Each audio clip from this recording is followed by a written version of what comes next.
1972, La Paz, Bolivia. Aniquilar las fuerzas militares insurgentes. Hugo Banzer, el dictador, sabe cómo se combate a los enemigos del régimen y lo describe paso a paso en un documento confidencial. Aniquilar a todo elemento extranjero. El Banzerato, una forma más de terrorismo de Estado latinoamericano.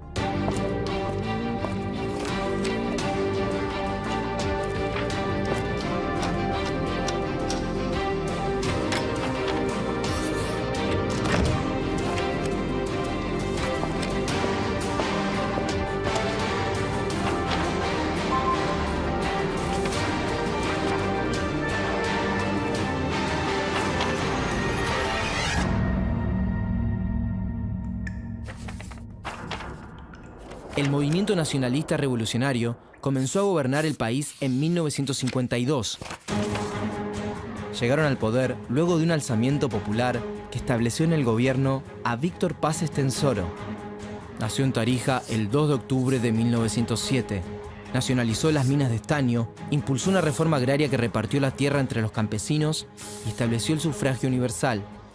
Tenía el apoyo de campesinos y mineros, en su mayoría indígenas, y se enfrentaba a los sectores económicos acomodados. El movimiento se mantuvo en el poder durante más de una década, hasta 1964. El 4 de noviembre de ese año, los periodistas que esperaban en la puerta de la Casa de Gobierno vieron salir a Paz Estenssoro, que cumplía su tercer mandato como presidente. ¿A dónde va?, le preguntaron. A inspeccionar los puestos militares, dijo el primer mandatario. Pero la realidad era otra. Al presidente lo esperaba un avión en el aeropuerto para escapar hacia Lima. El desgaste de 12 años del MNR en el poder, la pérdida del apoyo de las bases populares y la presión de la oposición debilitaron su gobierno.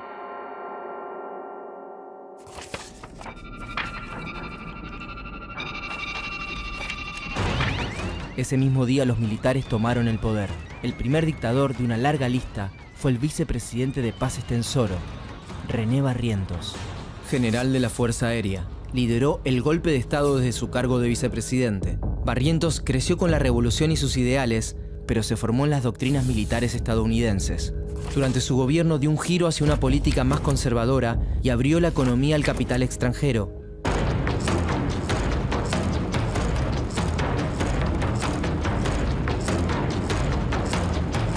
El general mantenía vínculos muy cercanos con la CIA, la Central de Inteligencia Norteamericana. En octubre de 1966, Ernesto Che Guevara llegó a Bolivia. Ingresó con otro nombre e hizo base en la zona del río Ñancahuazú. Desde ahí, quería empezar la revolución al sur del continente. Los trabajadores de la mina siglo XX Cataví habían llegado a un acuerdo: aportar un día de sus salarios para ayudar a la incipiente guerrilla que comenzaba a formarse en el país. El 24 de junio de 1967, a la madrugada, apagaron las fogatas que habían alimentado toda la noche en la fiesta de San Juan. Ya se retiraban a descansar cuando los sorprendió el ataque de un grupo de militares que dispararon con ametralladoras y bazucas a los trabajadores, a sus mujeres y sus hijos. El atentado causó 87 muertos e incontables heridos. Se conoce como la Masacre de San Juan.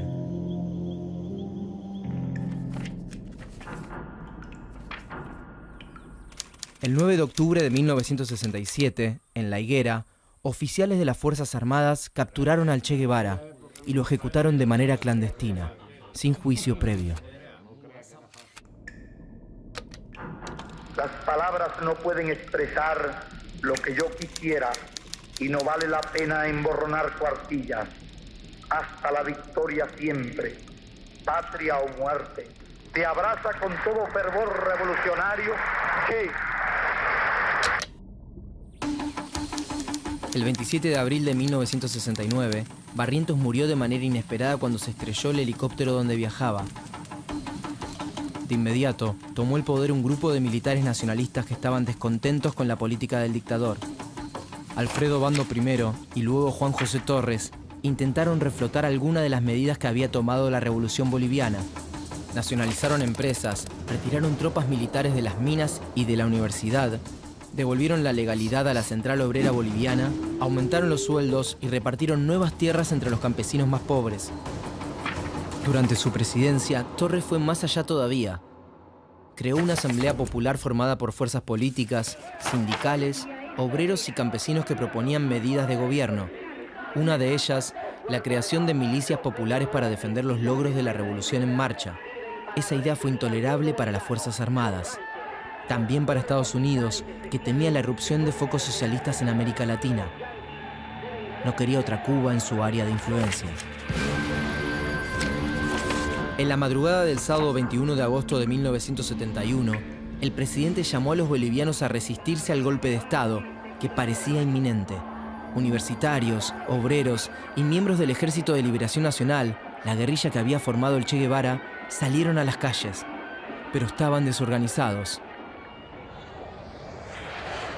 A las 18:30, 2 aviones dispararon desde el aire sobre los manifestantes. Cientos de personas fueron apresadas y aún se desconoce el número de muertos. Comenzaba así el régimen de Hugo Banzer Suárez. El dictador boliviano nació en Concepción el 10 de mayo de 1926 y gobernó el país entre 1971 y 1978. Este proceso surgió simple y llanamente porque veíamos a nuestra patria hundirse en el comunismo. Y por eso las Fuerzas Armadas de mi patria, junto con su pueblo, se han levantado contra ese proceso. Eso es todo. En el país contaba con el apoyo de los altos mandos de las Fuerzas Armadas, pero también del movimiento nacionalista revolucionario, de Paz Estenssoro, el mismo que en 1952 había comenzado un camino revolucionario. Banzer alimentó la amistad con Estados Unidos a través de leyes que favorecían las inversiones del capital extranjero. El gobierno devaluó un 67% el peso boliviano para obtener un préstamo de $24 millones del Fondo Monetario Internacional. El costo de vida aumentó, los salarios cayeron. Frente a las protestas populares, la única respuesta fue la represión, la cárcel y el exilio. En el campo, las medidas económicas y también la represión se hicieron sentir con más fuerza. Más aún, cuando el 20 de enero de 1974 se bajaron los subsidios de una serie de productos de primera necesidad, como la harina, el aceite y el azúcar. 4 días después, los campesinos bloquearon las principales rutas del país. La respuesta del gobierno no se hizo esperar. El Banzerato asesinó a cientos de campesinos. No hubo bajas militares. Después de la masacre del Valle, Bolivia ya no volvió a ser la misma.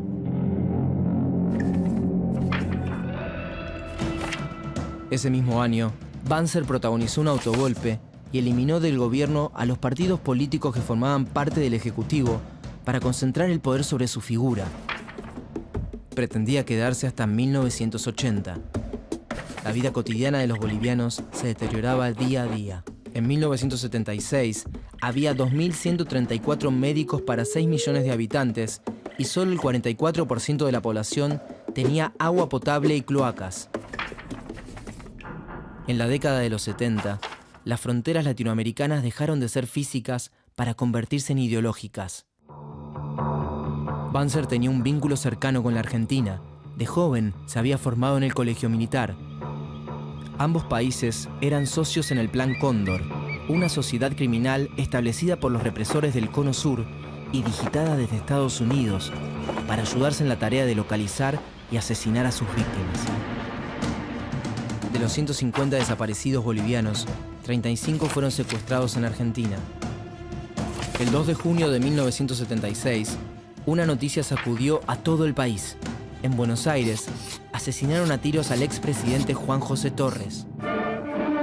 La muerte de Torres desgastó todavía más la imagen del Banzerato, que reprimió cada una de las manifestaciones en su contra.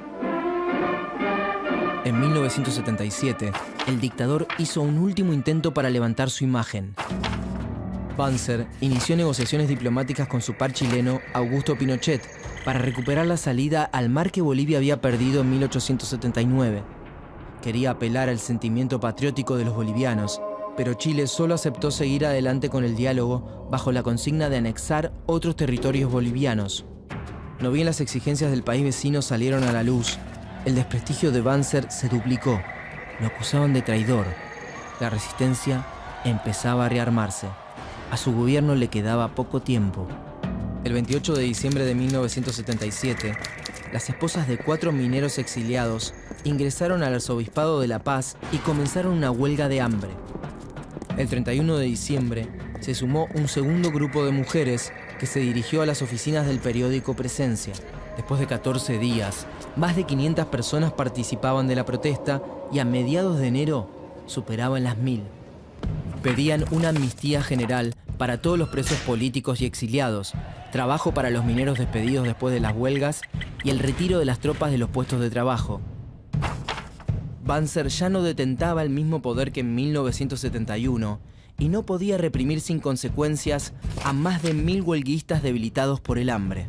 El 18 de enero al anochecer, el dictador se vio obligado de responder a las demandas, a todas. Y Banzer tuvo que llamar a elecciones.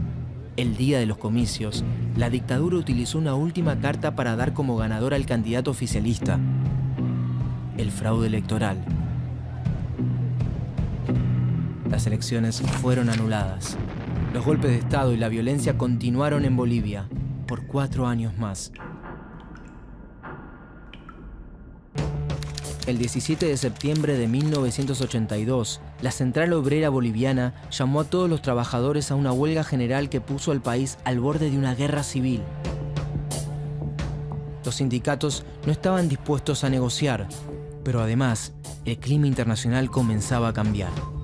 Estados Unidos, que en la década de los 70 apoyaba a cada uno de los regímenes autoritarios de la región, ya entonces se declaraba a favor del respeto a los derechos humanos y la democracia.